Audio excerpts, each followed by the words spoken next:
Same जो president की legislative powers है एज इट इज़ हमें गवर्नर के भी लेजिस्लेटिव पावर्स दिखते हैं। लेजिस्लेटिव पावर्स में बेसिकली लॉज और रूल्स के लिए या फिर इनके सेशंस अरेंज करने के लिए जो भी प्रोविजंस हैं जो गवर्नर की तरफ से हो रहे हैं उन्हें हम लोग लेजिस्लेटिव पावर्स कहेंगे। जैसे अगर वो स्टेट बाई कैमरल है, अगर बाई कैमरल है मतलब उस स्टेट में दोनों हाउसेज हैं, असेंबली एंड काउंसिल दोनों हैं, तो दोनों के सेशन जो है वो डिसाइड करना, दोनों के सेशन अरेंज करना, ये गवर्नर का ही राइट है, वो उनके लेजिस्लेटिव पावर्स में आता है। तो साल में 2 सेशन अरेंज करने का राइट, और जब वो सेशन अरेंज करेंगे, सेशन बुलाएंगे, तो जो जनरल रूल है जो लागू होगा कि 2 सेशन के बीच में 6 महीने से ज़्यादा गैप नहीं होना चाहिए।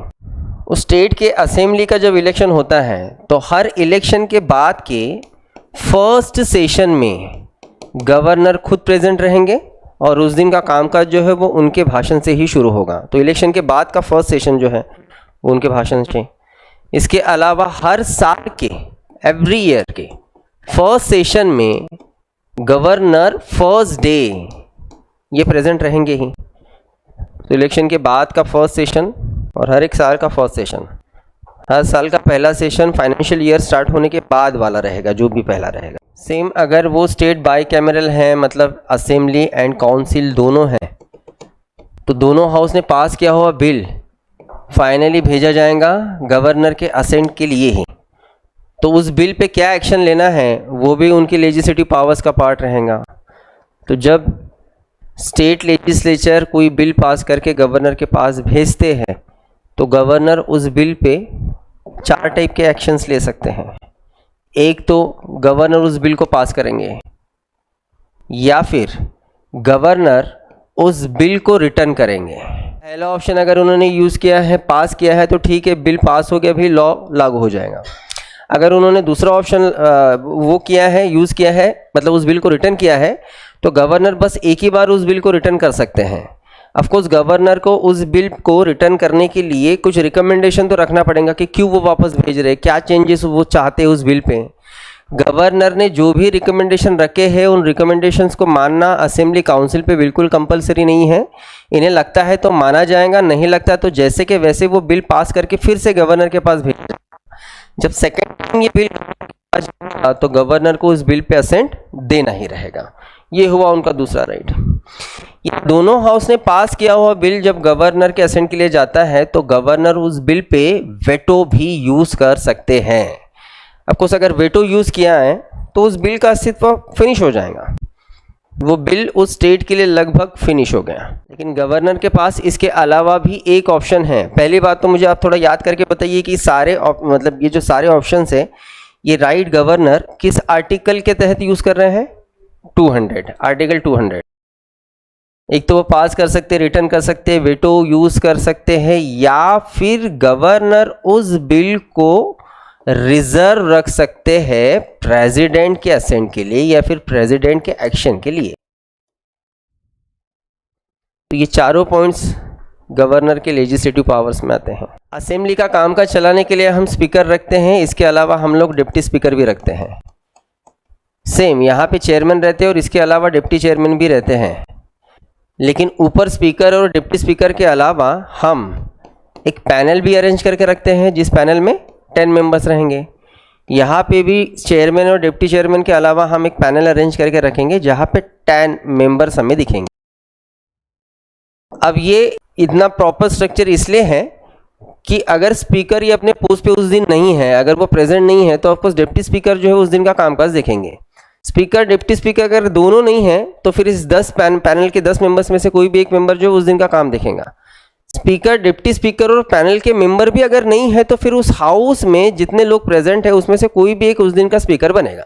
सेम यहाँ पे भी सेम ही है। चेयरमैन है तो चेयरमैन ही देखेंगे, उस दिन का चेयरमैनशिप देखेंगे। अगर चेयरमैन नहीं है तो डिप्टी चेयरमैन रहेंगे। अगर दोनों नहीं है तो पैनल में से कोई भी एक मेंबर रहेगा। लेकिन पैनल के भी मेंबर नहीं है तो उस दिन हाउस में जितने लोग प्रेजेंट है उसमें से कोई भी एक पर्सन या अपॉइंट किया जाएगा। लेकिन जब स्पीकर और डिप्टी स्पीकर या चेयरमैन और डिप्टी चेयरमैन अगर प्रेजेंट नहीं है तो ही पैनल के 10 मेंबर में से कोई एक उस दिन स्पीकर हो सकता है। अगर ये प्रेजेंट नहीं है तो की बात है। लेकिन किसी कारण से स्पीकर और डिप्टी स्पीकर ये दोनों पोस्ट एक ही साथ वैकेंट है, या नीचे चेयरमैन या डिप्टी चेयरमैन ये दोनों पोस्ट एक ही साथ वैकेंट है, तब इस पैनल के मेंबर्स में से किसी को यहाँ अपॉइंट करने का राइट उस हाउस को नहीं है। उस दिन गवर्नर अपॉइंट करेंगे, वो पर्सन उस दिन का स्पीकर हो सकता है। तो देखो, अगर वो प्रेजेंट नहीं है तो ही पैनल में से कोई आ सकता है, लेकिन अगर ये पोस्ट वैकेंट है तो नहीं आ सकता। मेरे ख्याल से प्रेजेंट के टाइम पे हमने इन दोनों वर्ड का अच्छे से मीनिंग देखा था। वो प्रेजेंट नहीं है तो हो सकता है सिक लीव पे है, वो किसी कारण से नहीं आ पाए, लेकिन अगर वो पोस्ट वैकेंट है मतलब उन्होंने एक तो रिजाइन दे दिया या फिर उन्हें हटा दिया गया है या फिर उनका डेथ हुआ है, किसी कारण से वो पोस्ट अब बचा ही नहीं, तो वैकेंट है, तो उस टाइम पे गवर्नर ही किसी एक को उस दिन का स्पीकर और यहाँ पे चेयरमैन बना सकते। तो ये राइट भी उनके लेजिस्लेटिव पावर्स में जाता है। जब हमने राज्यसभा पढ़ा है तो राज्यसभा का क्वालिफिकेशन देखा था और हमने कुछ ऐसे पॉइंट्स भी देखे थे कि अगर ये चीज़ होती है तो वो क्वालिफाइड नहीं हो सकते हैं इलेक्शंस के लिए। जैसे एग्जांपल लेंगे कि राज्यसभा में हमने एक पॉइंट देखा था कि उसने इलेक्शन में प्रमोशन में जितना भी पैसा खर्च किया, अगर उसने जितना पैसा खर्च किया है उसका हिसाब इलेक्शन कमीशन ने जो दिन डिसाइड किया है उस दिन तक अगर उसने सबमिट नहीं किया तो अगले 3 साल तक वो क्वालिफाइड नहीं रहता है इलेक्शन के लिए।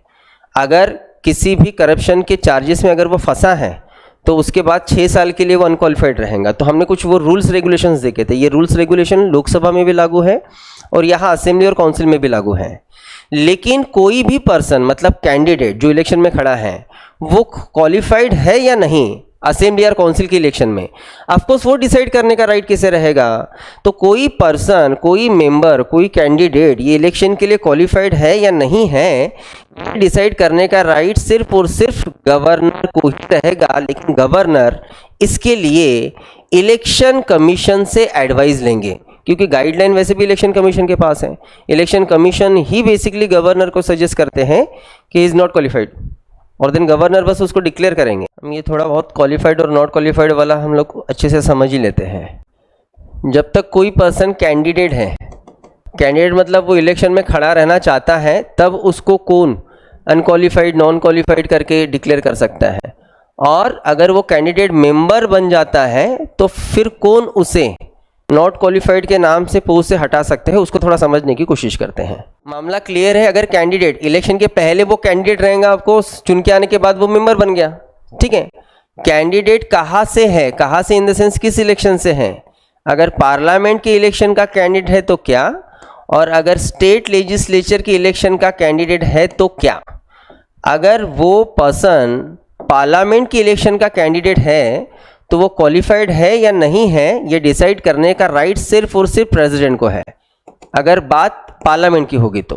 और सेम अगर वो स्टेट लेजिस्लेचर की है तो उस टाइम पे गवर्नर जो है वो डिसाइड करेंगे कि वो क्वालिफाइड है कि नहीं है। लेकिन पार्लियामेंट के इलेक्शन में प्रेसिडेंट करे, स्टेट लेजिस्लेचर के इलेक्शन में गवर्नर करे, बेसिकली इन दोनों को ही इलेक्शन कमीशन से एडवाइस लेना पड़ेगा, क्योंकि वो लिस्ट बेसिकली क्वालिफिकेशन और नॉट क्वालिफाइड की वो लिस्ट इलेक्शन कमीशन के पास है। इलेक्शन कमीशन ही डिसाइड करेंगे कि ही इज़ नॉट क्वालिफाइड, और उसको डिक्लेयर करने का काम बस वहाँ पार्लियामेंट के लिए प्रेसिडेंट और स्टेट लेजिस्लेचर के लिए जो है वो गवर्नर करते हैं, ठीक है। तो जब तक कैंडिडेट है तब तक इस पर एक्शन लेने का राइट इन्हें है। लेकिन एक बार वो कैंडिडेट चुन के आ गया, वो मेंबर हो गया, फिर लेकिन यहाँ प्रेसिडेंट या गवर्नर का कोई रूल नहीं रहेगा उसको उस पोस्ट से हटाने के लिए। लेकिन एक बार वो मेंबर ऑफ पार्लियामेंट या फिर स्टेट लेजिस्लेचर का मेंबर बनता है तो फिर कौन एक्शन ले सकता है और किस तरीके से उसको पोस्ट से हटाया जा सकता है, वो देखते हैं। उसको नॉट क्वालिफाइड डिक्लेयर करने के लिए तो डिपेंड्स कि सिचुएशन क्या है। तो अगर सिचुएशन ऐसा है कि उसने एक पार्टी से चुन के आने के बाद एक पार्टी से उस पार्टी को छोड़ के जिस पार्टी के नाम से, जिस पार्टी के टिकट पे वो चुन के आया था, उस पार्टी को छोड़ के अगर उसने दूसरी पार्टी ज्वाइन की तो तब उसके ऊपर लागू होगा एंटी डिफेक्शन लॉ। और अगर एंटी डिफेक्शन लॉ लागू हुआ और एंटी डिफेक्शन लॉ ये प्रूफ हुआ उसके ऊपर, तो भी वो नॉट क्वालिफाइड के नाम से उस पोस्ट से हटा दिया जाएगा।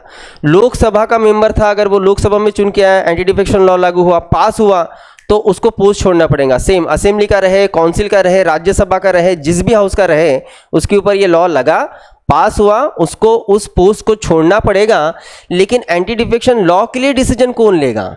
मतलब लोकसभा और राज्यसभा है तो प्रेसिडेंट लेंगे क्या? बिल्कुल नहीं। असेंबली और काउंसिल है तो गवर्नर लेंगे? बिल्कुल नहीं। एंटी डिफेक्शन लॉ के लिए डिसीजन लेने का राइट सिर्फ और सिर्फ उस हाउस के स्पीकर का है। फिर डिपेंड्स कौन सा हाउस है। लोकसभा का मेंबर रहता तो लोकसभा के स्पीकर उसको नॉट क्वालिफाइड के नाम से पोस्ट से हटा देते हैं। असेंबली रहता तो असेंबली का स्पीकर, काउंसिल रहता तो काउंसिल का चेयरमैन, राज्यसभा रहता तो राज्यसभा का चेयरमैन। एंटी डिफेक्शन लॉ ये लोकल बॉडीज़ को भी लागू है। हम लोग 52nd अमेंडमेंट पढ़ेंगे तब हम लोग उसके ऊपर डिस्कशन करेंगे। जैसे ये जो अभी जो कॉरपोरेशन के इलेक्शंस हुए 15 जनवरी को, उसमें भी अगर कोई भी मेंबर अगर किसी एक पर्टिकुलर पॉलिटिकल पार्टी के नाम से चुन के आके उसने अगर पार्टी चेंज किया, उसके ऊपर एंटी डिफेक्शन लॉ लागू होता है। लेकिन बस उस टाइम पे कोई स्पीकर थोड़ी है वहाँ पे जो इसको वो करेगा, तो उस टाइम पे कलेक्टर का राइट रहता है। ये कलेक्टर एंटी डिफेक्शन लॉ लागू करता है उसके ऊपर, ठीक है। तो अगर ये मामला है एंटी डिफेक्शन वाला तो स्पीकर देखेगा। लेकिन अगर उस मेंबर ऑफ पार्लियामेंट या स्टेट लेजिस्लेचर के मेंबर पे करप्शन के चार्जेस लगे थे या उसने इलेक्शन में कुछ गड़बड़ी की, इस कारण उसको अगर पोस्ट से हटाना है, उसने इलेक्शन में करप्शन के चक्कर में वो चुन के आ गया या फिर गड़बड़ी करके वो चुन के आ गया, इस कारण अगर उसे पोस्ट से हटाना है तो इस टाइम पे ये राइट ना प्रेसिडेंट का है, ना गवर्नर का है, ना स्पीकर का है। अब इस टाइम पे राइट रहेगा सिर्फ और सिर्फ हाई कोर्ट का, क्योंकि ये केस आपको हाई कोर्ट में ही डालना पड़ेगा। इलेक्शन को लेके डिस्प्यूट है, हम हाई कोर्ट जाएंगे। एग्जाम्पल, लोकसभा का इलेक्शन था, लोकसभा के इलेक्शन में नागपुर कॉन्स्टिट्यूएंसी में गड़बड़ हो गई और कुछ लोगों ने एलिगेशंस लगाया कि गडकरी जी ने कुछ तो गड़बड़ की है भाई, इनके पर्चे बढ़ रहे थे। हुआ है ये वैसे ये 2024 के इलेक्शन में कि नितिन गडकरी के नाम के पर्चे बढ़ रहे थे। पर्चे इन द सेंस, जब हम लोग जाते हैं ना बूथ पे, तो बूथ पे जो है वो हमारे नंबर्स मिलते हैं हमें कि भाई आपका ये बूथ नंबर है, ये है, वो है। तो उसके पीछे गडकरी सर जी के फोटो थे, वो अगेंस्ट लॉ है। मतलब आप मामला ये है कि 1-2 दिन पहले जो है आपको एक गाइडलाइन दिया जाएगा कि आप उसमें प्रमोशन नहीं कर सकते, और ये काइंड ऑफ प्रमोशन ही था। ऐसा हुआ तो बिल्कुल जा सकते हैं हम लोग। अब लेकिन देखो, मामला तो है लोकसभा के इलेक्शन का, लेकिन बात कहाँ पे चल रही है? नागपुर कॉन्स्टिट्यूएंसी। तो नागपुर कॉन्स्टिट्यूएंसी किसके ज्यूरिडिक्शन में आती है? Bombay high court. तो मेंबर ऑफ पार्लियामेंट के इलेक्शन का कोई भी गड़बड़ या असेंबली का भी कोई भी गड़बड़, ये हाई कोर्ट के ही ज्यूरिडिक्शन में आएगा। हाई कोर्ट ने अगर अपना जजमेंट दे दिया तो उसका पोस्ट वैकेंट हो जाएगा, वो अनक्वालिफाइड नॉन क्वालिफाइड के नाम से पोस्ट से हटा दिया जाएगा। एग्जाम्पल, 1975 इंदिरा गांधी रायबरेली कॉन्स्टिट्यूएंसी का मामला था। राजनारायण ने केस डाला था इलाहाबाद हाई कोर्ट, और इलाहाबाद हाई कोर्ट ने इंदिरा गांधी के खिलाफ जो है वो जजमेंट दिया था। हाई कोर्ट ही डिसीजन लेगा। तो डिपेंड्स ना, सिचुएशन क्या है। कैंडिडेट है तो प्रेसिडेंट या गवर्नर, वो मेंबर बन गया तो डिपेंड सिचुएशन क्या है। अगर एंटी डिफेक्शन लॉ लागू होता है तो स्पीकर को राइट है, और करप्शन के चार्जेस लगे, इलेक्शन में घोटाला हुआ है तो फिर हाई कोर्ट। हर स्टेट में स्टेट इलेक्शन कमीशन आर्टिकल 243 के स्टेट इलेक्शन के बारे में प्रोविजन करता है, हम लोग पढ़ेंगे ही लोकल बॉडीज में। इसके अलावा हर स्टेट में फाइनेंस कमीशन है, article 243I finance commission, state finance commission. वो आर्टिकल 281 फाइनेंस कमीशन अलग, स्टेट फाइनेंस कमीशन अलग। स्पेसिफिक लिख दो यहाँ पे, state finance commission. State finance commission है हर स्टेट में। आपका पब्लिक सर्विस कमीशन है। इस लीज से ना इसको इलेक्शन कमीशन को हटा देना, क्योंकि इलेक्शन कमीशन अपना कोई ईयरली रिपोर्ट नहीं देता है, लेकिन स्टेट फाइनेंस कमीशन रखो, स्टेट पब्लिक सर्विस कमीशन रखो। इसके अलावा भी अगर हम लोग कुछ इंपॉर्टेंट कमीशंस देखें, जैसे कैग क्या करता है, इसके पहले हमने देखा ना, कंट्रोलर एंड ऑडिटर जनरल, जो गवर्नमेंट के एक्सपेंडिचर्स का ऑडिटिंग करेंगे। लेकिन ये जो ऑडिटिंग होता है तो गवर्नमेंट मतलब कौन सी गवर्नमेंट? Central government only? नहीं, सारे स्टेट गवर्नमेंट का भी वो ऑडिटिंग करते हैं। तो जब सेंट्रल का ऑडिटिंग करेंगे तो सेंट्रल के ऑडिटिंग करने के बाद उसका ऑडिट रिपोर्ट वो देते हैं प्रेसिडेंट को, और सेम अगर स्टेट का ऑडिट हुआ है तो उसका जो ऑडिट रिपोर्ट रहेगा वो दिया जाएगा गवर्नर को। तो यहाँ कैग ने दिया हुआ ईयरली रिपोर्ट, ऑडिटिंग रिपोर्ट, या फिर स्टेट के फाइनेंस कमीशन ने दिया हुआ रिपोर्ट, या फिर स्टेट के पब्लिक सर्विस कमीशन ने दिया हुआ रिपोर्ट, इन सारे कमीशंस को अपने रिपोर्ट को रखना रहता है गवर्नर के सामने, और गवर्नर फिर रखते हैं उस रिपोर्ट को उस स्टेट लेजिस्लेचर में। कोई रिपोर्ट डायरेक्टली लेजिस्लेचर में नहीं रखी जाती, सारे कमीशंस अपनी रिपोर्ट गवर्नर को देंगे और गवर्नर फिर उसे लेजिस्लेचर में रखेंगे। तो ये भी उनके लेजिस्लेचर पावर्स का ही हिस्सा है। एंड लेजिस्लेचर पावर्स में लास्ट पॉइंट आर्टिकल 213 ऑर्डिनेंस। ऐसे ही हमने कुछ तो ऑर्डिनेंस वाला मामला जो है वो प्रेसिडेंट के टाइम पे भी देखा था, याद है ना, बस वैसे ही है, मतलब उसको अलग से पढ़ने की ज़रूरत नहीं, सारे प्रोविज़न सेम है, लेकिन फिर भी हम थोड़ा सा ओवरलुक करेंगे, रिवाइज करेंगे। जैसे ये राइट प्रेसिडेंट को जा रहा है आर्टिकल 213, और यही प्रेसिडेंट के अगर हम लोग देखें तो वो कैलकुलेशन लगाते हैं हम लोग, इसको जोड़ना नहीं है, इसको बस सरकाना है। फर्स्ट नंबर को सेकंड नंबर पे लेके आओ, सेकंड नंबर को फर्स्ट नंबर पे लेके आओ, थर्ड नंबर थर्ड के नीचे ही रखो, 123 प्रेसिडेंट और गवर्नर है जो है वो 213, ठीक है। सेम गवर्नर भी अपने स्टेट के लिए ऑर्डिनेंस निकाल सकते हैं। तो जब ऑर्डिनेंस निकलते तो ऑर्डिनेंस मतलब क्या है, दूसरी भाषा में क्या कहेंगे हम लोग ऑर्डिनेंस को? लॉ है भाई, सीधा सीधा जो है वो लॉ है, और क्या है वो। अब लॉ है तो लॉ या फिर ऑर्डिनेंस निकालने का राइट गवर्नर को किन सब्जेक्ट्स पे होगा, इसे भी समझ लो, इसमें भी फंसाया जा सकता है कभी कभी। शायद प्रेसिडेंट के टाइम पे हमने नहीं देखा होगा, नहीं देखा तो होगा ऑर्डिनेंस में। हमने देखा था कि ऑर्डिनेंस किस पे निकल सकता है और किस पे नहीं निकल सकता है। मैंने शायद बिल्कुल बताया होगा कि फंडामेंटल राइट्स रिस्ट्रिक्ट किए जाए या चेंजेस हो, अमेंडमेंट हो, ऐसे ऑर्डिनेंस नहीं निकल सकते। और जो सब्जेक्ट सेंट्रल के ज्यूरिडिक्शन में आते हैं उसी पे निकल सकते हैं, उधर प्रेसिडेंट के। तो सेंट्रल के ज्यूरिडिक्शन में कौन से सब्जेक्ट्स आते हैं? सेंट्रल लिस्ट के और कॉन्करेंट लिस्ट के, स्टेट लिस्ट के थोड़ी आएंगे। तो स्टेट लिस्ट के सब्जेक्ट पे प्रेसिडेंट ऑर्डिनेंस नहीं निकाल सकते। सेम यहां हम लोग बात कर रहे हैं गवर्नर की, तो गवर्नर भी वही ऑर्डिनेंस निकाल सकते हैं जो उनके अधिकार क्षेत्र में आते हैं। तो उनके अधिकार क्षेत्र में कौन से टॉपिक्स आएंगे? तो वो टॉपिक्स जो स्टेट लेजिस्लेचर के अधिकार क्षेत्र में आएंगे वही उनके आएंगे। स्टेट लेजिस्लेचर के अधिकार क्षेत्र में क्या आता है? स्टेट लिस्ट के सब्जेक्ट्स, जो भी 59 स्टेट लिस्ट के सब्जेक्ट है। इसके अलावा कॉन्करेंट लिस्ट में भी जो 52 सब्जेक्ट हैं उसके ऊपर स्टेट लेजिस्लेचर लॉ बना सकता है। सेम उन्हीं सब्जेक्ट्स के ऊपर गवर्नर भी ऑर्डिनेंस निकाल सकते हैं। तो ऑर्डिनेंस मतलब क्या? तो ऑर्डिनेंस एक लॉ है, लेकिन गवर्नर को ऑर्डिनेंस निकालने की जरूरत क्यों है? क्योंकि हर एक स्टेट में, जैसे महाराष्ट्र की बात करें तो हर एक स्टेट में प्रॉपर स्टेट लेजिस्लेचर तो हमें दिखता है। जैसे महाराष्ट्र में भी देखें तो असेंबली है, काउंसिल है, और इसके अलावा एग्जीक्यूटिव हेड है यहाँ पे गवर्नर। कभी भी कोई भी लॉ बनेगा तो एक प्रॉपर वे से बनेगा, उसका एक तरीका है, एक प्रोसीजर है।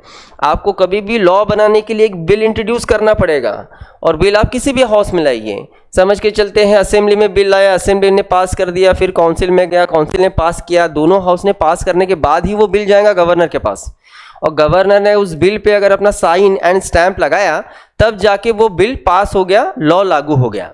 तो बेसिकली लॉ बनाने का तरीका ये है, प्रोसेस ये है, प्रोसीजर ये है। लेकिन अगर ये तरीका और ये प्रोसेस है, फिर भी ऑर्डिनेंस निकालने का राइट हम लोग गवर्नर को क्यों दे रहे हैं? क्योंकि ऑर्डिनेंस पारित करना या फिर ऑर्डिनेंस लागू करना, ऑर्डिनेंस को घोषित करना मतलब किसी लॉ को लागू करना है। तो ये पावर हम गवर्नर को इसलिए देते हैं क्योंकि स्टेट लेजिस्लेचर ये पूरा का पूरा 365 डेज काम करने वाला तो ऑर्गेनाइजेशन है नहीं।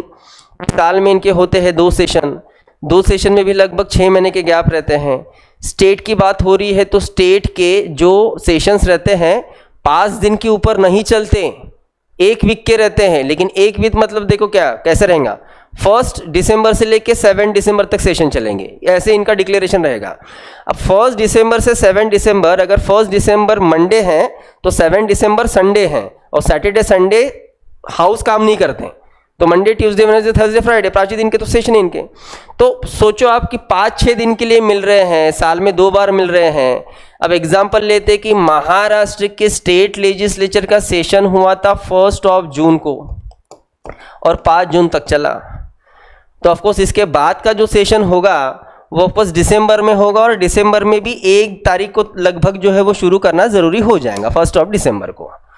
अब 1 जून को पहला सेशन चला था, 5 जून तक चला था, लेकिन किसी भी कारण से जुलाई मंथ में अगर कोई रिक्वायरमेंट रहे कि नहीं भी अभी एक टॉपिक पे तुरंत कोई लॉ लागू करना ज़रूरी है, तो आप लॉ लागू करना है तो आपने बिल लाना पड़ेगा, बिल लाने के लिए आपको हाउसेस के सेशन को फिर से अरेंज करना पड़ेगा। तो इतने हाउस के सेशन को फिर से अरेंज करने से अच्छा है कि हम के गवर्नर को एक राइट दे के रखते हैं कि जब स्टेट लेजिस्लेचर के सेशन चालू नहीं है तब गवर्नर ऑर्डिनेंस जो है वो घोषित कर सकते हैं, और ऑर्डिनेंस ये लॉ रहेंगे जो सीधा सीधा विदाउट एनी प्रोसीजर आपके स्टेट में लागू हो जाएगा। तो ऑर्डिनेंस बस उसी समय निकलेंगे जब स्टेट लेजिस्लेचर के सेशन शुरू नहीं है, बस उसी टाइम पे निकलेंगे। ठीक है, ये बात हमने प्रेजेंट के टाइम पे भी पढ़ा था, सेम बात हम लोग रिपीट कर रहे हैं। और उस बात को भी लिख लो कि जो स्टेट के जुरिडिक्शन में आता है, मतलब स्टेट लिस्ट के सब्जेक्ट पे ही ऑर्डिनेंस निकल सकते हैं, state list and concurrent list ऐसे लिखो। लेकिन ये जो ऑर्डिनेंस निकलते हैं, भले ठीक है गवर्नर कभी भी एक ऑर्डर निकाल के किसी लॉ को लागू कर सकते हो स्टेट में, लेकिन फिर उस निकाले हुए ऑर्डिनेंस को असेंट मिलना इन स्टेट लेजिस्लेचर के हाउसेस का कंपलसरी रहता है ना। तो हम लोग कब लेते हैं इन दोनों का असेंट? जब नेक्स्ट सेशन शुरू होगा तब। जैसे एग्जांपल में लिया हमने, जून में सेशन हुआ था, जुलाई में ज़रूरत पड़ी थी किसी लॉ की, तो गवर्नर ने ऑर्डिनेंस निकाल दिया। अब ये जुलाई का निकला हुआ ऑर्डिनेंस ये लागू तो है, लेकिन ये दिसंबर तक लागू है। तब तक लागू है जब तक महाराष्ट्र के दोनों हाउसेस उसके असेंट नहीं थे। ऑफकोर्स जब नेक्स्ट सेशन होगा, विंटर सेशन होगा, तो दोनों हाउसेस में उसको पास करना जरूरी है। वो पास हुआ तो ही वो कंटिन्यू रह पाएगा, या फिर अगर हाउसेस ने उसको रिजेक्ट कर दिया तो वो लॉ वही फिनिश हो जाएगा। ठीक है, ये बात हमने पढ़ी है प्रेजेंट के टाइम पे भी। इस हिसाब से अगर स्टेट लेजिस्लेचर गवर्नर के ऑर्डिनेंस पे असेंट ना दे, अगर सम्मति ना दे, तो कोई भी ऑर्डिनेंस गवर्नर का मैक्सिमम कितने दिन तक जिंदा रह सकता है? याद करो, वो 6 मंथ एंड 6 वीक्स। यस, 6 महीने का जो वो है, हमने कैसे निकाला था ड्यूरेशन? 2 सेशन में से गैप। एग्जाम्पल लेते हैं कि अगर 5 जून को सेशन शुरू हुआ, 1 जून को सेशन शुरू हुआ था, 5 जून को फिनिश हुआ था, अगर 6 जून को ही प्रेसिडेंट ने अगर ऑर्डिनेंस निकाला रहता तो इसके बाद का सेशन शुरू होने वाला था 6 मंथ में, मतलब दिसंबर के 5 से 6 तारीख को। अगर 6 तारीख को शुरू हुआ रहता और उस दिन असेंबली और काउंसिल ने इस सेशन में इस ऑर्डिनेंस को रिजेक्ट कर दिया रहता, तो ये ऑर्डिनेंस ज़्यादा से ज़्यादा कितना टाइम जिंदा रहा? 6 मंथ। ठीक है, उसके बाद हमने 6 वीक को कैसे कंसिडर किए थे? 6 वीक को ऐसे कि जब सेकेंड सेशन इनका शुरू होगा, वो शुरू होने के बाद अगर असेंबली या काउंसिल ने उस ऑर्डिनेंस को डिस्कशन के लिए लाया ही नहीं, तो वो ऑर्डिनेंस सामने जिंदा तो रहेगा, लेकिन कितना टाइम? तो ज़्यादा से ज़्यादा 6 वीक्स। अगर असेंबली और काउंसिल ने उस ऑर्डिनेंस पे कोई एक्शन नहीं लिए तो 6 वीक तक सामने वो ऑर्डिनेंस जिंदा तो रहेगा, लेकिन जिस दिन 6 वीक का जो टर्म है वो पूरा फिनिश हो जाएगा, उस दिन ऑटोमेटिकली वो ऑर्डिनेंस भी जो है वो लैप्स हो जाएगा। तो उस हिसाब से 6 मंथ एंड 6 वीक का ड्यूरेशन हम ऑर्डिनेंस के लिए मैक्सिमम पकड़ते, अगर असेंबली और काउंसिल ने उस पर असेंट नहीं दिए तो। अगर दे दिए तो कोई प्रॉब्लम ही नहीं, वो कंटिन्यूसली चलेगा। नहीं दिए तो बात है। 6 मंथ 2 सेशन के बीच का gap, 6 week, next session second session शुरू होने के बाद भी अगर स्टेट लेजिस्लेचर ने ऑर्डिनेंस पे डिस्कशन ही नहीं किया तो 6 वीक तक वो जिंदा, उसके बाद वो ऑटोमेटिकली फिनिश। जुडिशियल पावर में एक बहुत बड़ा कन्फ्यूज़न रह सकता है आप लोगों का ये कि जैसे सुप्रीम कोर्ट, हमने जब प्रेसिडेंट देखा है तो प्रेसिडेंट के टाइम पे हमने ये देखा था कि सुप्रीम कोर्ट के जजेस को अपॉइंट करने का राइट ये प्रेसिडेंट को है और ये उनके जुडिशियल पावर में आता है। तो ऑफकोर्स ये बहुत कॉमनली कोई भी सोचता है कि भाई ऑफकोर्स सुप्रीम कोर्ट एक ही है तो वहाँ के जजेस प्रेसिडेंट ही अपॉइंट करेंगे, लेकिन हाई कोर्ट जो है वो स्टेट के लिए हैं। जैसे बॉम्बे हाई कोर्ट महाराष्ट्र के लिए हैं, गुवाहाटी हाई कोर्ट आसाम के लिए हैं। तो ऑफकोर्स उन हाई कोर्ट के जजेस का अपॉइंटमेंट ये गवर्नर करते होंगे, पर नहीं करते गवर्नर। हाई कोर्ट के चीफ जस्टिस और अदर जजेस को अपॉइंट करने का राइट ये गवर्नर को ना रह के वो प्रेसिडेंट को ही है। प्रेसिडेंट ही हाई कोर्ट के जजेस को अपॉइंट करेंगे। लेकिन प्रेसिडेंट जिस स्टेट के हाई कोर्ट के जज को अपॉइंट कर रहे हैं उस स्टेट के गवर्नर से कंसर्न करके उस जज को अपॉइंट करेंगे। प्रेसिडेंट ही अपॉइंट करेंगे हाई कोर्ट के जजेस को, लेकिन उस स्टेट के गवर्नर से कंसर्न करके। इसके अलावा अपॉइंटमेंट को लेके गवर्नर का कोई रोल नहीं है। हाँ, प्रेसिडेंट उन्हें अपॉइंट करेंगे, लेकिन अपॉइंटमेंट के बाद ज़रूरी बात, अपॉइंटमेंट के बाद हाई कोर्ट के वो जज ओथ गवर्नर के सामने ही लेंगे, प्रेसिडेंट के सामने नहीं। प्रेसिडेंट बस अपॉइंट कर रहे हैं, गवर्नर से कंसर्न कर रहे हैं। सुप्रीम कोर्ट के जजेस का अपॉइंटमेंट प्रेसिडेंट, हाई कोर्ट के जजेस का भी अपॉइंटमेंट प्रेसिडेंट, लेकिन बस जजेस को अपॉइंट करते समय उस पर्टिकुलर स्टेट के गवर्नर से कंसर्न किया जाएगा। लेकिन उस स्टेट के जो सबऑर्डिनेट कोर्ट्स हैं, जिन्हें हम लोग लोअर कोर्ट्स कहते हैं, उन सबऑर्डिनेट कोर्ट्स के जजेस का अपॉइंटमेंट गवर्नर करेंगे। वो राइट गवर्नर को है। Lower court, district court, session court, यहाँ के जजेस, सीधा सीधा सबऑर्डिनेट कोर्ट्स के जजेस, इनका अपॉइंटमेंट गवर्नर की तरफ से। इसके अलावा उस पर्टिकुलर स्टेट में अगर कोई भी नया सबऑर्डिनेट कोर्ट अगर ओपन करना है तो वो राइट भी गवर्नर को ही है। आर्टिकल 233 को यूज़ करके वो उस स्टेट में नए सबऑर्डिनेट कोर्ट को ओपन कर सकते हैं।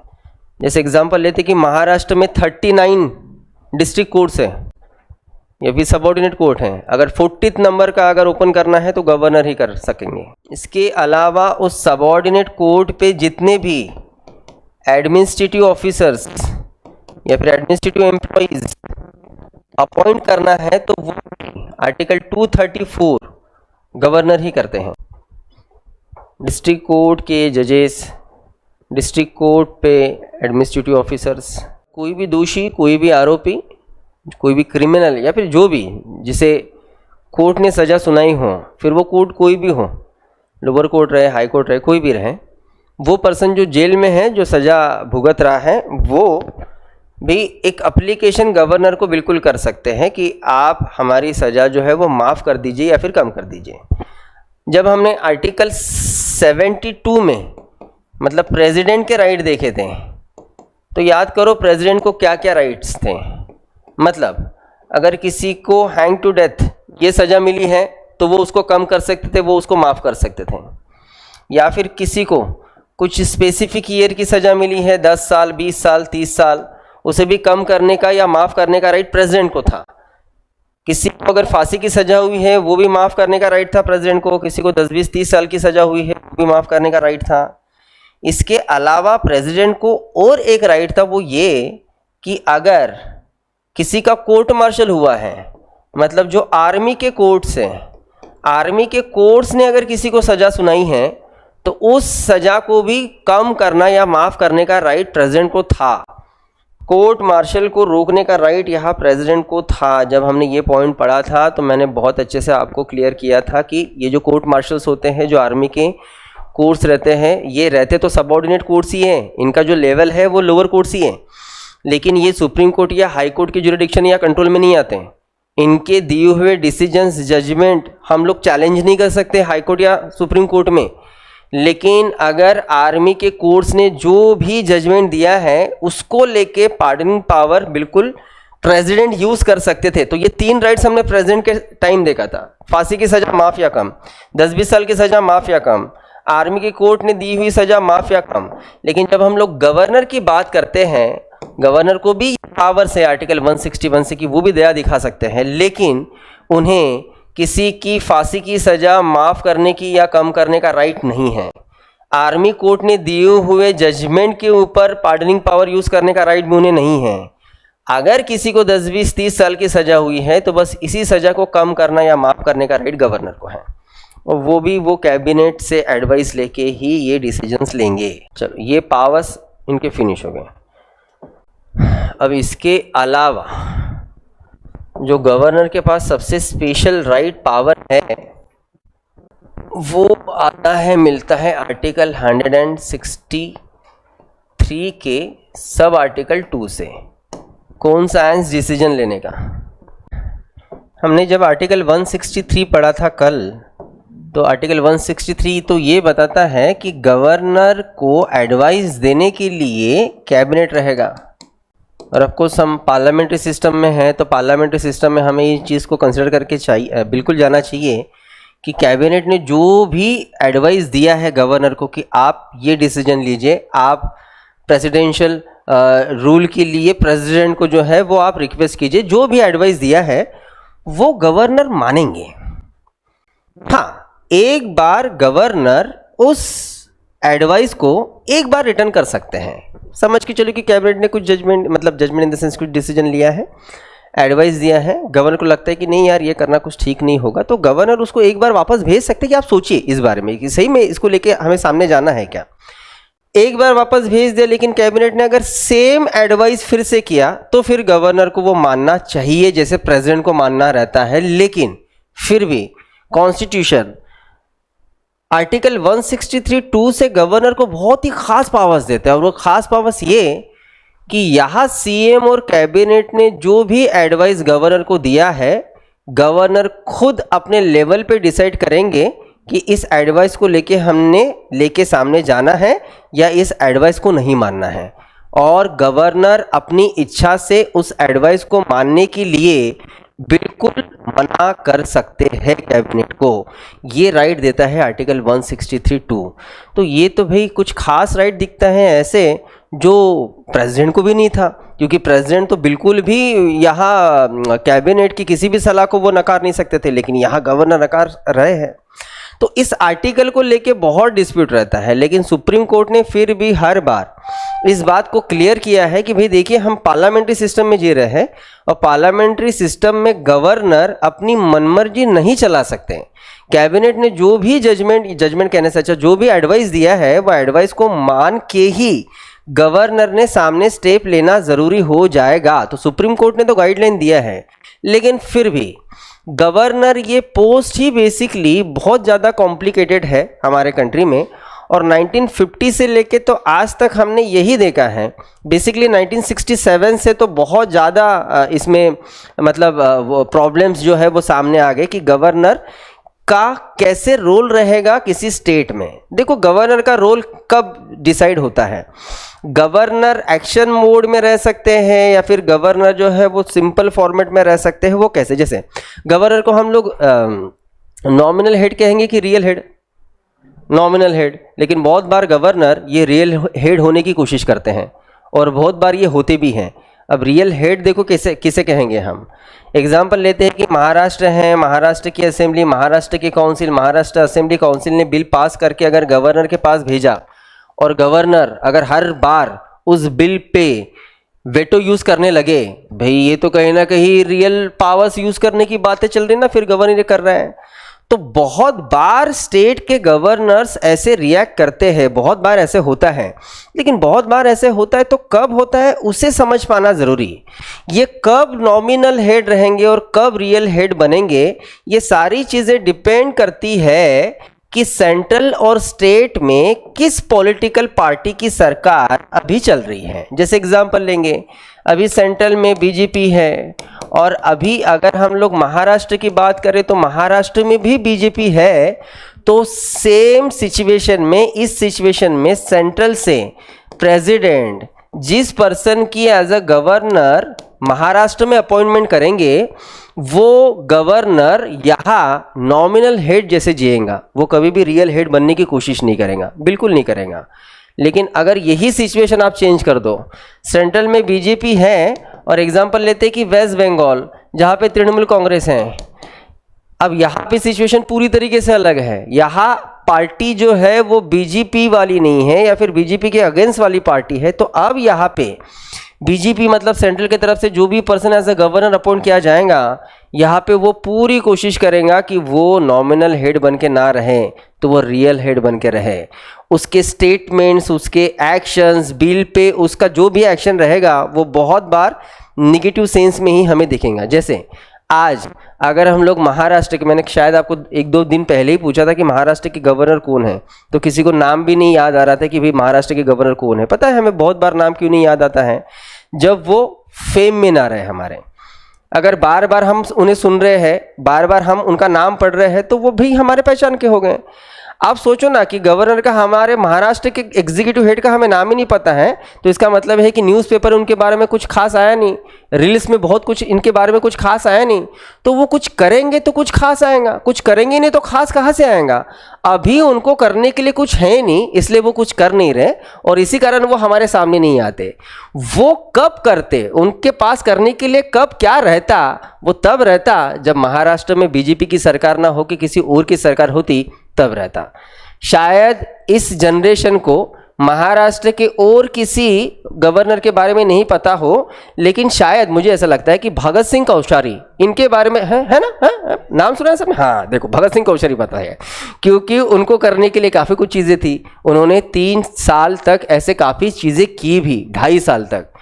आप यकीन मानिए, अभी उनको पद्म भूषण अवार्ड गया 26 जनवरी को, पद्म भूषण अवार्ड गया है। मतलब मुझे वो एक स्टेटमेंट उनका याद आ रहा था और मुझे हंसी आ रही थी कि हम किसे पद्म भूषण अवार्ड देते हैं। छोड़ो, मैं तो वो डिस्कस भी नहीं कर सकता कि महाराष्ट्र में रह के महात्मा ज्योतिबा फुले और सावित्रीबाई फुले, उनकी शादी को लेके उनके क्या स्टेटमेंट्स हैं। एनीवेज, किसी गवर्नर को अपनी लैंग्वेज, अपने वर्ड्स को इस्तेमाल करना बहुत ज़्यादा ज़रूरी हो जाता है।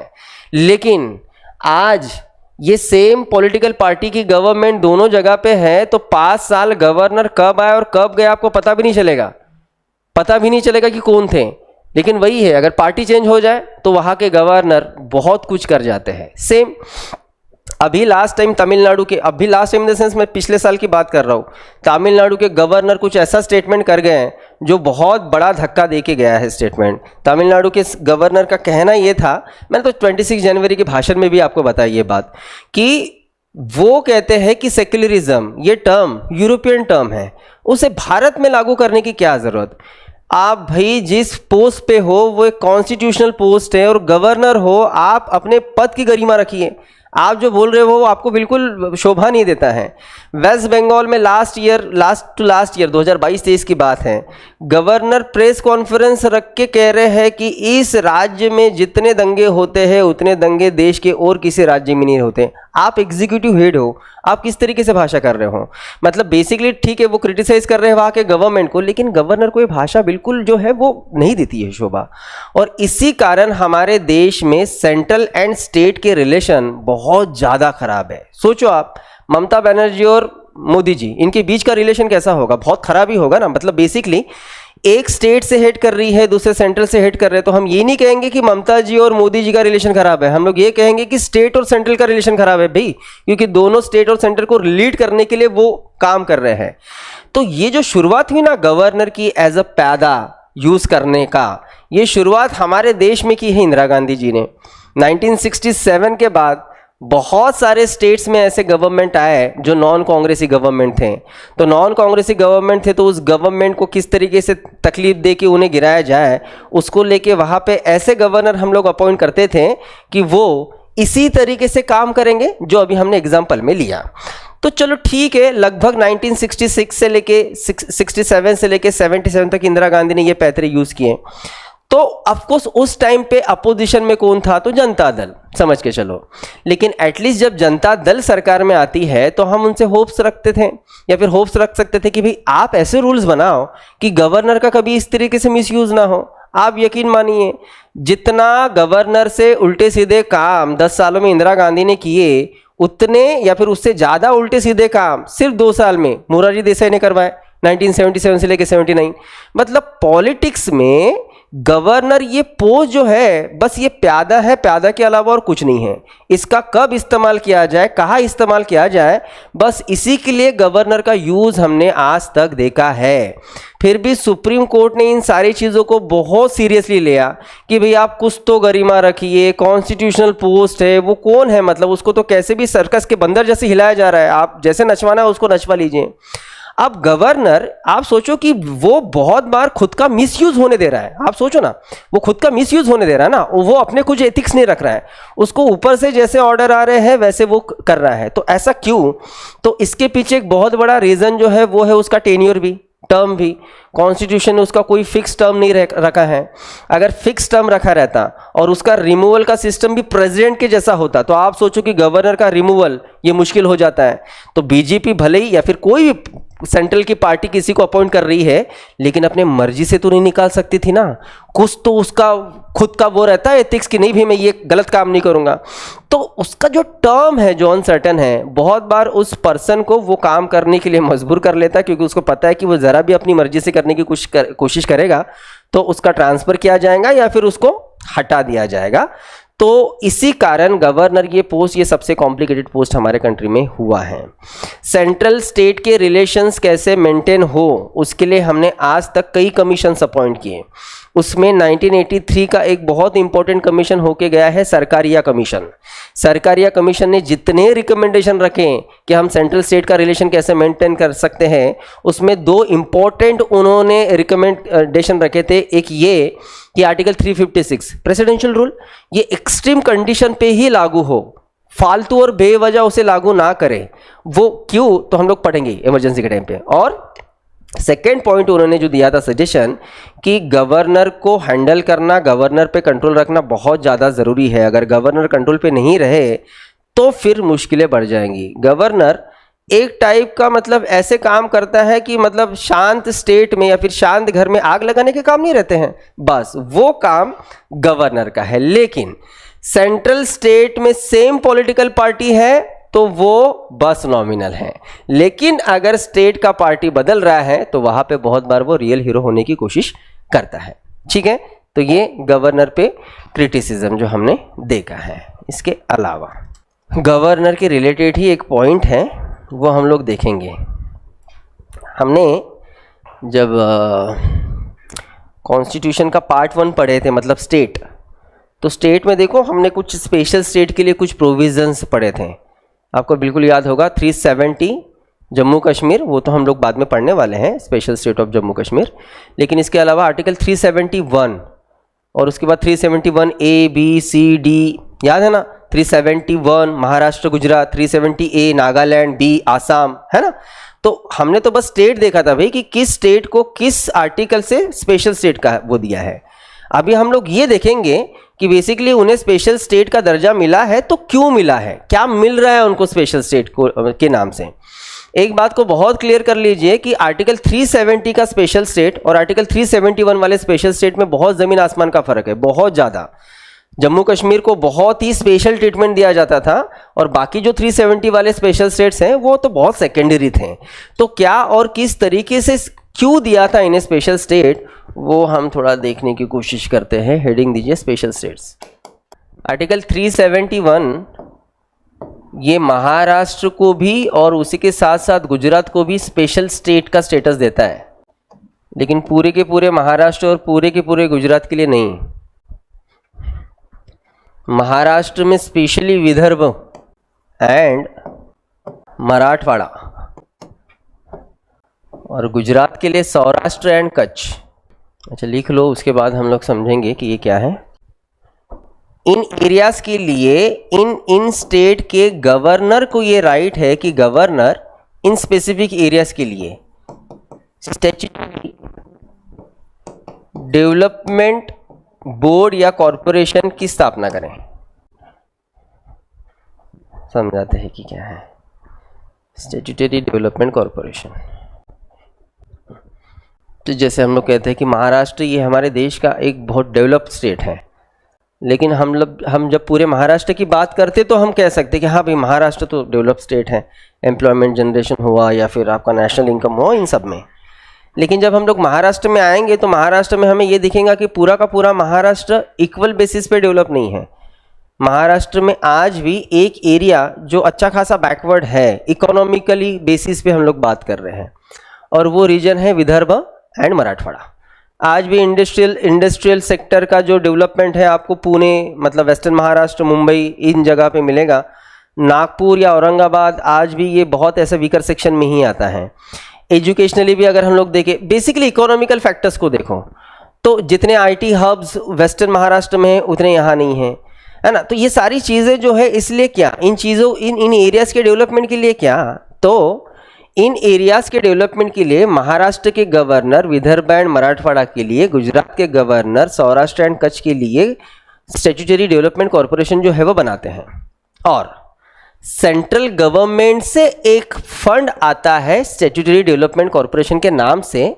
वो फंड इन रीजन के डेवलपमेंट के लिए खर्च करने का राइट गवर्नर को रहता है। ये सीएम और कैबिनेट को नहीं है, ये फंड गवर्नर के हाथ में रहता है। ठीक है, देख ही रहे हम लोग तो 60 सालों से तो काफ़ी डेवलपमेंट दिख ही रहा है हमें विदर्भ और मराठवाड़ा का। हर साल आता तो है फंड, तो डेवलपमेंट कितना क्या हो वो तो समझने वाली बात है। आर्टिकल 371A स्टेट था नागालैंड। पार्लियामेंट को फुल राइट्स हैं कि पार्लियामेंट लॉज बना के पूरे देश भर में उन लॉज को इम्प्लीमेंट करे, लेकिन पार्लियामेंट के बनाए हुए सारे के सारे लॉज नागालैंड पे जैसे के वैसे डायरेक्टली लागू नहीं होते।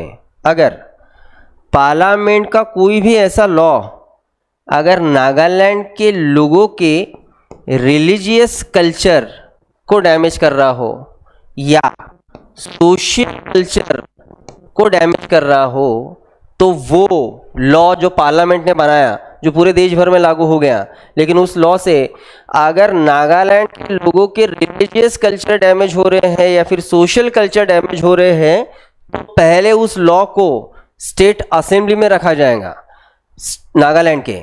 और अगर नागालैंड के स्टेट असेंबली ने अगर उसको असेंट दिया, पास किया, तो ही नागालैंड में वो लॉज लागू हो सकते हैं या फिर नहीं हो सकते। इसका मतलब कि पार्लियामेंट को ऐसे कोई लॉज लाने का राइट नहीं है जो नागालैंड के लोगों के रिलीजियस या सोशल कल्चर को डैमेज करे। ये फर्स्ट पॉइंट हुआ, ये स्पेशल स्टेट नागालैंड।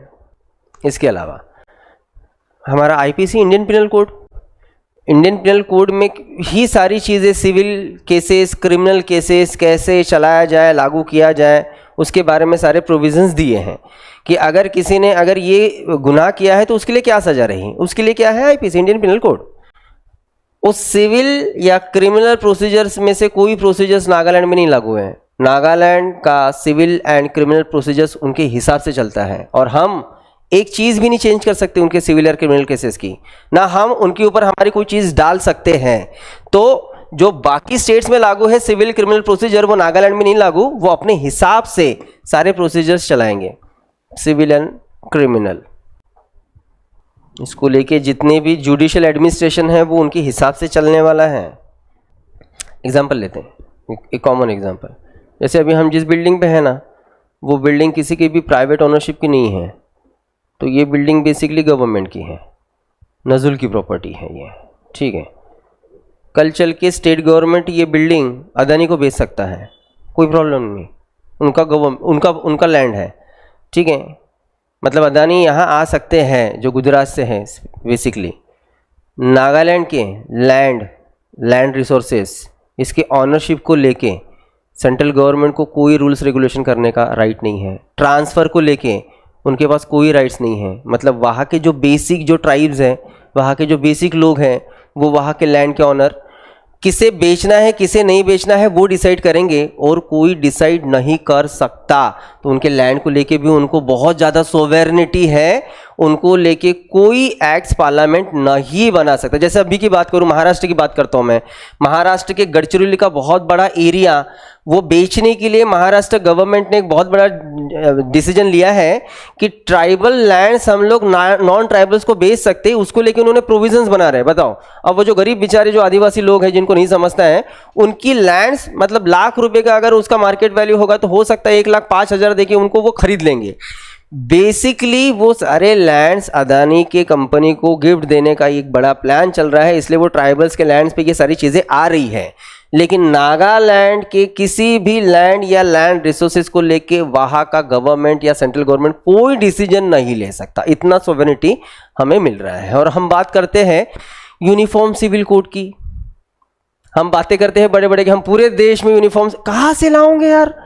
आप लैंड नहीं बेच सकते स्टेट का, आप कहाँ से यूनिफॉर्म सिविल कोड लाओगे? इसलिए नॉर्थ ईस्ट में बहुत प्रॉब्लम्स हैं, यहाँ के कोई लॉज वहाँ लागू नहीं होते हैं, और इसलिए पॉलिटी समझना और पढ़ना ज़रूरी हो जाता है। हमें पता तो चले कि कहाँ पे क्या चल रहा है, नहीं तो यहाँ तो गवर्नमेंट बड़े बड़े डिसीजंस दे देता है, बातें कर लेता है, उनके बातों करने से कुछ नहीं होता भाई।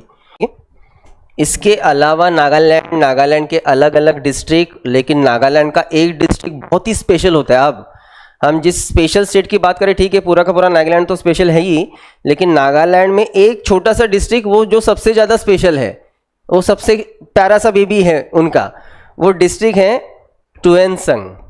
टुएनसंग में कैसे क्या चलता है, जैसे कोई डिस्ट्रिक्ट है तो डिस्ट्रिक्ट का एडमिनिस्ट्रेशन कौन चलाएगा? हाँ, लेकिन एडमिनिस्ट्रेशन ZP, जिला परिषद, राइट। हर डिस्ट्रिक्ट में जो एडमिनिस्ट्रेशन चलेगा वो ZP से चलेगा। यहाँ टुएनसंग का एडमिनिस्ट्रेशन एक कमेटी के तरफ से चलता है। वो कमेटी गवर्नर खुद जो है वो उसको बनाएंगे, और गवर्नर उस कमेटी में 35 मेंबर्स रखते हैं। टुएनसंग से ही जो आम लोग हैं वो इस कमेटी के मेंबर रहेंगे, और टुएनसंग के लिए कोई भी डिसीजन लेना है, कोई भी लॉज रेगुलेशन बनाना है, वो राइट सिर्फ और सिर्फ ये 35 मेंबर के कमेटी को रहेगा। इवन नागालैंड की असेंबली ने पास किया हुआ बिल भी टुएनसंग पे नहीं लागू हो सकता है, नहीं, जब तक ये कमेटी नागालैंड के असेंबली के उस लॉ को असेंट नहीं देती, तब तक टुएनसंग पे किसी के लॉज नहीं चल सकते। मतलब आप सोचो, सेंट्रल के तो चल ही नहीं सकते, वहां के असेंबली के भी नहीं चल सकते, इस कमेटी का असेंट लेना जरूरी। तो उस टुएनसंग का पूरा एडमिनिस्ट्रेशन 35 मेंबर की कमेटी, इसका फॉर्मेशन गवर्नर कर रहे हैं।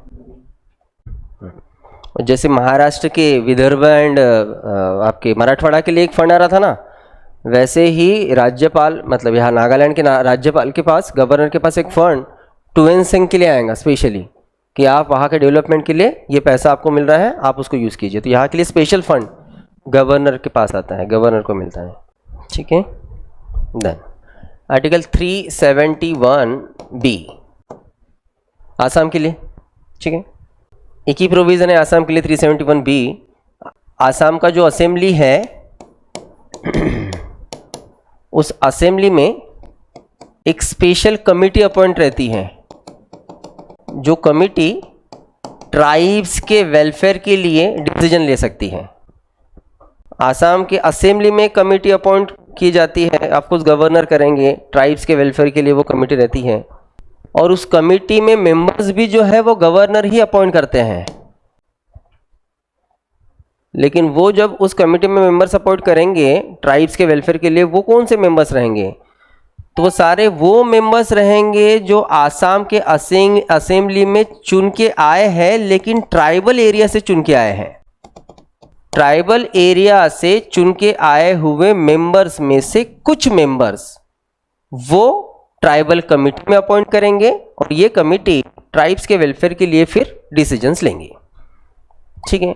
आसाम के असेंबली में ट्राइबल वेलफेयर कमेटी लिख सकते हो ऐसा, ट्राइबल वेलफेयर कमेटी।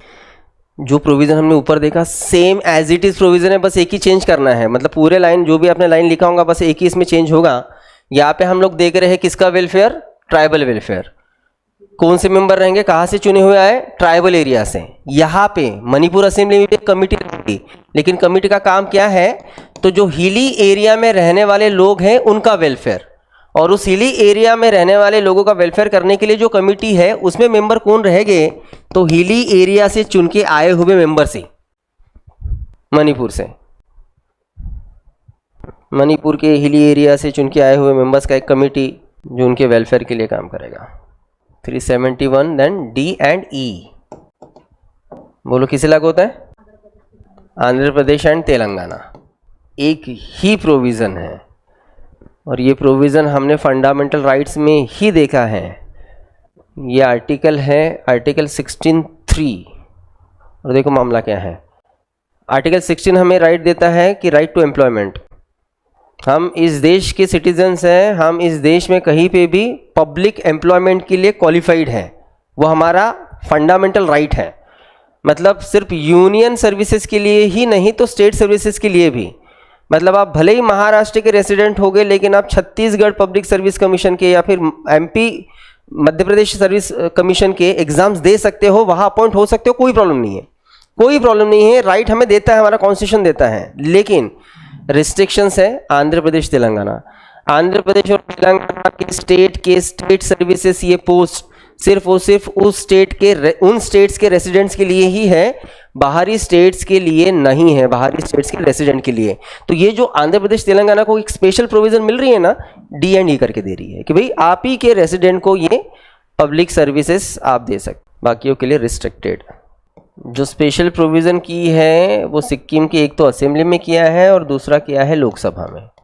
तो हम तो असेंबली के लिए ऐसे क्राइटेरिया कहने से अच्छे हम तो ये कहेंगे कि असेंबली के लिए हम ये प्रोविज़न करते हैं कि किसी भी असेंबली में 500 से ज़्यादा और 60 के कम मेंबर्स नहीं रह सकते।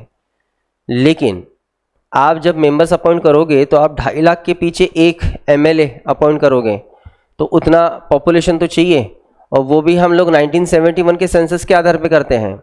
1971 के सेंसस के आधार पे सिक्किम का पॉपुलेशन ये लगभग 3.5 से 4 लाख था। सिर्फ 3.5-4 लाख के पीछे अगर आप मेंबर भेजने जाओगे तो 2 मेंबर्स भी नहीं जाएंगे उनकी असेंबली में। 2.5 लाख के पीछे एक मेंबर रखना पड़ता है ना। तो आप डिसाइड कैसे करोगे भाई कि यहाँ असेंबली में कितने मेंबर्स रहेंगे? तो वो मिनिमम 60 और मैक्सिमम 500 वाला मामला सिक्किम को लागू नहीं है। सिक्किम के लिए एक अलग प्रोविजन किया गया है, स्पेशल प्रोविजन, जो प्रोविजन उनके आर्टिकल 371F से उनको मिलता है, स्पेशल प्रोविजन की आपके असेंबली में आपका पॉपुलेशन कम होने के बावजूद भी आपके असेंबली में 30 मेंबर्स रहेंगे। और लोकसभा में आपके स्टेट से एटलीस्ट एक मेंबर जाएगा, एटलीस्ट मतलब एक मेंबर जाएगा, क्योंकि लोकसभा में भी MP भेजने के लिए 10 लाख के पीछे एक रहता है, वहाँ का पॉपुलेशन ही कम था 3.5-4 लाख, तो एक भी नहीं बनता था। तो ये स्पेशल प्रोविज़न हमने सिक्किम के लिए किया है। स्टेट याद है किसी को? मिज़ोरम। जो भी हमने रिस्ट्रिक्शंस नागालैंड के लिए लिखे हैं, सारे के सारे रिस्ट्रिक्शंस मिज़ोरम के लिए। मतलब मैं ओरली बता दूँ, पार्लियामेंट के किया हुआ कोई भी लॉ अगर मिज़ोरम के लोगों के सोशल एंड कल्चरल मतलब रिलीजियस कल्चर को अगर डैमेज कर रहा है तो पहले असेंबली का असेंट उस पर मिलना ज़रूरी, तो ही जाके जो है वो लागू हो सकता है। दूसरी बात कि इनके civil cases and criminal cases के प्रोसीजर प्रोविजंस उनके स्टेट के हिसाब से चलेंगी, पार्लियामेंट का कोई प्रोविज़न लागू नहीं होगा। दो चीज़ें जैसे कि वैसे हैं, जैसे कि वैसे, कुछ अलग से लिखने की ज़रूरत नहीं है। नागालैंड में जो था same, cultural in the sense religious and social culture को डैमेज करने वाले laws, civil and criminal cases के प्रोविजंस, ये मिज़ोरम के लिए। और इसके अलावा जो स्पेशल के नाम से मिज़ोरम को मिलता है वो ये सेम कि मिज़ोरम असेंबली में भी 60 मिनिमम का क्राइटेरिया लागू नहीं है, मिज़ोरम के लिए 40 का क्राइटेरिया है असेंबली के सीट्स। 371H अरुणाचल को स्पेशल के नाम से असेंबली में 30 seats. And last 371I Goa के लिए था सेम। गोवा के लिए भी जो असेंबली में मिनिमम 60 का जो क्राइटेरिया है वह लागू नहीं है, गोवा में मिनिमम 30 का क्राइटेरिया लागू कर दिया गया था। वो बात अलग है कि 40 बैठते हैं, लेकिन मिनिमम 30 का क्राइटेरिया, ठीक है। तो ये स्पेशल स्टेट के मामले हुए हैं। शेड्यूल्ड एंड ट्राइबल एरिया हमने बहुत पहले इसे हल्का फुल्का देखा था, उसको बस अच्छे से हमें देखना है। मुझे याद करके बताइए कि शेड्यूल एंड ट्राइबल एरिया को लेके इंडियन कॉन्स्टिट्यूशन के किस शेड्यूल में प्रोविज़न है? 5th and 6th, right. So schedule number 5 and schedule number 6, ये दोनों शेड्यूल जो 12 शेड्यूल्स है उसमें से ये 2 schedule 5 and 6 schedule area and tribal area के बारे में डिस्कशन करता है। किसी भी पर्टिकुलर एरिया को, किसी भी पर्टिकुलर रीजन को ये एरिया ट्राइबल एरिया है या फिर ये एरिया शेड्यूल्ड एरिया है, ये डिसाइड करने का राइट सिर्फ और सिर्फ प्रेसिडेंट को है। सिर्फ प्रेसिडेंट ही डिसाइड कर सकते हैं। जब हमने ये पढ़ा था तो हमने ये देखा है कि बेसिकली ये जो 6th शेड्यूल है, इस 6th शेड्यूल में स्पेसिफिकली 4 स्टेट्स के ट्राइबल्स एंड शेड्यूल एरिया के बारे में डिस्कशन है। एक Assam, Meghalaya, Mizoram and Assam, Meghalaya, Mizoram and Tripura. In 4 states के लिए स्पेसिफिकली शेड्यूल नंबर 6। और जो 5th शेड्यूल है वो हमने तब लिस्ट नहीं लिखी थी, आज मैं आपको लिस्ट लिखवा के दे रहा हूँ कि यहाँ पे ऑफकोर्स ये 4 स्टेट्स के अलावा जिस एरिया पे लगा कि नहीं भाई ये शेड्यूल्ड एरिया है, ये ट्राइबल एरिया है, तो प्रेसिडेंट ने डिक्लेयर किया, वो स्टेट लिस्ट में 5th शेड्यूल के स्टेट लिस्ट में आंध्र प्रदेश, इसमें आंध्र प्रदेश, तमिलनाडु, झारखंड, छत्तीसगढ़, आंध्र प्रदेश, तमिलनाडु, नहीं मैंने तमिलनाडु लिख के दिया कि तेलंगाना, नहीं सॉरी तेलंगाना स्टेट लिखो, तमिलनाडु नहीं, तेलंगाना स्टेट, आंध्र प्रदेश, तेलंगाना स्टेट, झारखंड, छत्तीसगढ़। इन स्टेट को इतना कुछ खास इंपॉर्टेंस नहीं दिया है। देखो भाई, अगर हमने ट्राइबल एरिया घोषित किया है, शेड्यूल्ड एरिया घोषित किया है ना, तो फिर वहाँ पे गवर्नर कुछ स्पेशल प्रोविजंस करता है। लेकिन ये जो 4 स्टेट्स हैं 6th शेड्यूल, इन 4 स्टेट के तो डिस्ट्रिक्ट को बहुत ज़्यादा इंपॉर्टेंस है। जैसे हमने कहा कि भाई आज हमें, जैसे महाराष्ट्र की भी बात करें तो हर महाराष्ट्र के डिस्ट्रिक्ट में हमें जिला परिषद दिखता है। जिला परिषद का हर ZP का अपना एक स्पेसिफिक जो है वो नंबर रहेगा। यहाँ पे भी जिला परिषद रहेंगे, लेकिन यहाँ का कामकाज बिल्कुल अलग रहेगा। चारों स्टेट के लिए देखो क्या रहता है, चारों स्टेट के कुछ स्पेसिफिक डिस्ट्रिक्ट ऐसे हैं कि जिस डिस्ट्रिक्ट के लिए जिला परिषद अपॉइंट करने का राइट सिर्फ और सिर्फ गवर्नर को है।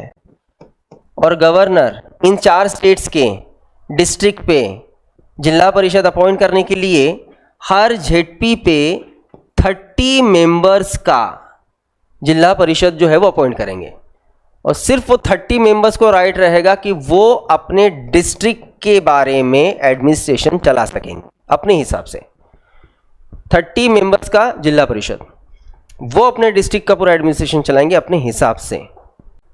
और इनका टर्म 5 ईयर्स का। नेक्स्ट हेडिंग दीजिए, development commissions for scheduled area. अभी हम लोग जो देख रहे हैं ना, उसको लेके आप बाद में अगर क्वेश्चन बनेगा तो आप 100% मैं बोल रहा हूँ आपको, आप कंफ्यूज हो जाओगे। कोई भी पर्टिकुलर कम्युनिटी ये बैकवर्ड है या नहीं, ये भी डिसाइड करने का राइट प्रेसिडेंट को ही है। लेकिन उसके लिए प्रेसिडेंट अपना दिमाग लगा के किसी कम्युनिटी को बैकवर्ड करके घोषित नहीं करते और उनको रिजर्वेशन नहीं देते। वो उसको देखने के लिए बाकायदा कमीशन अपॉइंट करते हैं। कॉन्स्टिट्यूशन खुद आर्टिकल 340 में ये प्रोविजन करता है कि आर्टिकल 340 से प्रेसिडेंट ये बैकवर्ड कमीशंस अपॉइंट कर सकते हैं। आज तक 2 बैकवर्ड कमीशन अपॉइंट हुए। 1953 काका कालेलकर, 1955 को उन्होंने रिकमेंडेशन दिए थे। देन 1977 PB मंडल कमीशन, जिन्होंने OBC 27% रिजर्वेशन रिकमेंड किया था, जो कि लागू भी किया गया। तो आज तक प्रेसिडेंट ने 2 बैकवर्ड कमीशन अपॉइंट किए। हम यहाँ पे फिर कमीशन ही देख रहे हैं, और ये भी आज तक लास्ट 75 ईयर्स में 2 ही कमीशन अपॉइंट हुए हैं। लेकिन ये बैकवर्ड कमीशन नहीं है, ये शेड्यूल्ड एरिया कौन से डिसाइड किए जाए और नहीं है, उसके लिए कमीशन हम लोग देख रहे हैं ना। तो क्वेश्चन आएगा और गलती से अगर उन दोनों के नाम दिखे, काका कालेलकर और PB मंडल, तो पहले अच्छे से देखना, 2 बार देखना क्वेश्चन पूछा क्या गया है। शेड्यूल्ड एरिया का कमीशन पूछा गया है कि बैकवर्ड कमीशन पूछा गया है, ठीक है। ये भी 2 ही बार अपॉइंट किया गया था। 1960 को फर्स्ट कमीशन अपॉइंट हुआ था, U.N. हेबर उसके चेयरमैन थे।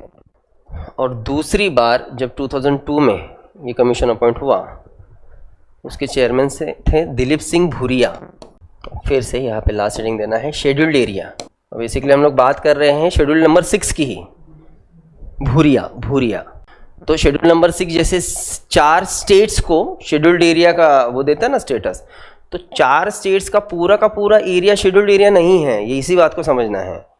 4 स्टेट के 10 डिस्ट्रिक्ट ऐसे हैं जिनको शेड्यूल्ड एरिया के नाम से पूरा डिक्लेयर कर दिया है। तो आपको उन पे क्वेश्चन बन सकता है कि इस स्टेट के किस डिस्ट्रिक्ट को शेड्यूल्ड एरिया का स्टेटस मिला है। तो मैं बस लिखवा के दे रहा हूँ, आप लिख लीजिए, ठीक है। जैसे फर्स्ट है आसाम। आसाम में 3 डिस्ट्रिक्ट हैं, उसमें से फर्स्ट डिस्ट्रिक्ट है northern Cachar hilly district, northern Cachar hilly district. Second Karbi second district है Karbi Anglong district, Karbi Anglong Karbi Anglong district. Third, Bodoland area district, Bodoland, Bodo, हमने लैंग्वेज देखा था ना बोडो, बोडोलैंड एरिया डिस्ट्रिक्ट। हाँ, आसाम की ये 3 डिस्ट्रिक्ट जो शेड्यूल्ड एरिया, कंप्लीटली यहाँ का एडमिनिस्ट्रेशन फुल इनके हिसाब से चलता है, जिसको कहते हैं ना कि वो क्या कहते हैं, वो पंछी भी परिंदा नहीं हिला सकता, काइंड ऑफ ऐसा है यहाँ पे, पूरा फुल एडमिनिस्ट्रेशन, फुल सोवरेनिटी इनको रहता है। देन मेघालय, मेघालय में खासी हिली डिस्ट्रिक्ट, खासी, जैंतिया हिली डिस्ट्रिक्ट, जैंतिया, गारो हिली डिस्ट्रिक्ट। देन मिजोरम, मिजोरम में फर्स्ट है चकमा डिस्ट्रिक्ट, चकमा मारा लाई, चकमा मारा लाई, 3 डिस्ट्रिक्ट हैं।